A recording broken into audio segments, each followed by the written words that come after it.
علی رضی اللہ تعالی عنہ صحابہ کرام میں زہد میں سب سے زیادہ مشہور تھے. زہد کہتے ہیں دنیا سے بے رغبتی. دیکھو حضرت علی کے دل میں کہا جاتا ہے, مورخین لکھتے ہیں ان کے حالات سے, دنیا سے بالکل بے رغبتی. وہ داڑھی پکڑ پکڑ کے رات کو اپنے آپ کو خطاب کرتے, دنیا کی رغبت بالکل بھی نہیں تھی. وہ تو باقی صحابہ میں بھی نہیں تھی, لیکن مقام ہوتا ہے نا, بالکل ہی بے رغبتی, زہد کے اعلیٰ مقام پر. علامہ مناوی لکھتے ہیں کہ حضرت علی زہد کے سب سے اعلیٰ مقام پر تھے, زہد فی الدنیا.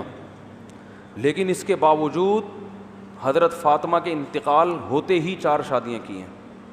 تو ان کو کیا زنا کا خطرہ تھا؟ معاذ اللہ حضرت علی کو ناممکن. ان کے جو حالات ہیں بھائی, وہ تو ایک بیوی بھی نہ ہوتی ان کو, کیونکہ زہد فی دنیا ہے نا, دنیا سے بے رغبتی.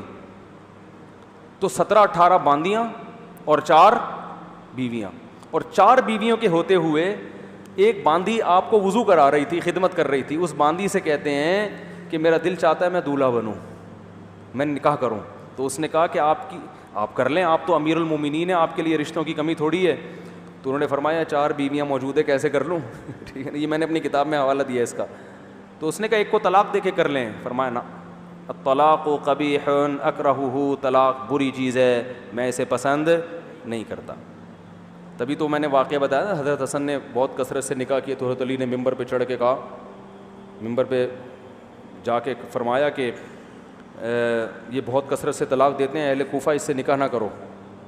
تو لوگوں نے کہا کہ ہم نکاح کریں گے, بے شک یہ طلاق دے دیں, کیونکہ ان سے نکاح کے نتیجے میں ہمارا رشتہ محمد صلی اللہ علیہ وسلم سے قائم ہو جاتا ہے. تو حضرت حسن کا یہ الگ کانسیپٹ تھا. تو حضرت علی تو اتنے دنیا سے بے رغبتی اور نکاح اس لیے کہ نبی صلی اللہ علیہ وسلم نے نکاح کی رغبت ڈالی. اسی باندیاں اور بیویوں کا نتیجہ تھا کہ حضرت علی کے 30 بیٹے, یعنی 30 بیٹے تو وہ ہیں جو میدان جہاد میں شہید ہوئے ہیں.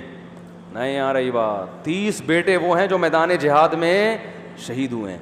اور جب اتنے ہوتے ہیں نا بیٹے, تو پھر ان میں یہ کوالٹی بھی ہوتی ہے.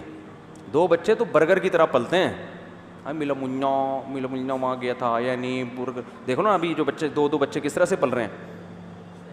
مائیں صبح ناشتے میں 6 مہینے لگا دیتی ہیں, بیٹا یہ کھا لے بریڈ پہ, بریڈ کھائے گا, پاپے کھائے گا, پاٹھا کھاؤ گے, ہپا کھاؤ گے, کیا کھاؤ گے, کمبخت کچھ بھی نہیں کھاتا وہ,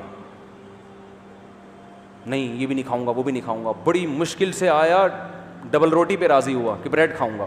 پھر وہ ڈبل روٹی کے 2-3 پیس بمشکل کھائے گا, پھر 1 آدھ کوفتہ لنچ میں لے کے چلا جائے گا.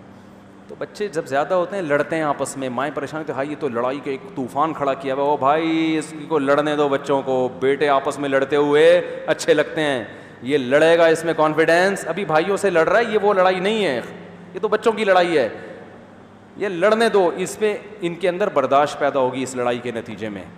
صبح سے گھنٹہ مکھن اور جیم میں 1 گھنٹہ لگا دیا, کمبخت یہ میدان جنگ میں لڑے گا. تو حضرت علی کے کتنے بیٹے میدان میں شہید ہوئے ہیں؟ 30. کہتے ہیں کل ٹوٹل تھے کتنے نہیں پتا, لیکن 30 تو صرف میدان جنگ میں شہید ہوئے ہیں. تو وہ بھی فخر بنیں گے, قابل فخر ہوں گے قیامت کے. تو یہ جو نکاح کے بارے میں نبی نے کیا فرمایا, روایت میں آتا ہے مسجدوں میں نکاح کرو. تو وہ بھی اس لیے کہ تاکہ اس عمل کو لوگ عیاشی نہ سمجھیں بلکہ عبادت سمجھیں. تو نیک لوگ اس میدان میں آگے بڑھیں. آج عیاش لوگ بڑے ہوئے ہیں. دوسری شادی اکثر ناکام کیوں ہو رہی ہے؟ دوسری شادی کے بعد زیادہ تر میرے پاس جو خبریں ہیں وہ واقعی یہی ہیں کہ یا تو پہلی پہ ظلم ہوتا ہے یا دوسری پہ. وجہ کیا ہے؟ سنجیدہ لوگ اس میدان میں آگے نہیں آ رہے. الٹے اوٹ پٹانگ قسم کے لوگ آئیں گے تو وہ پھر یہی ہوگا. تو شریف شرفا آپ جیسے نیک شریف لوگ آئیں گے تو پھر اچھا کام ہو جائے گا.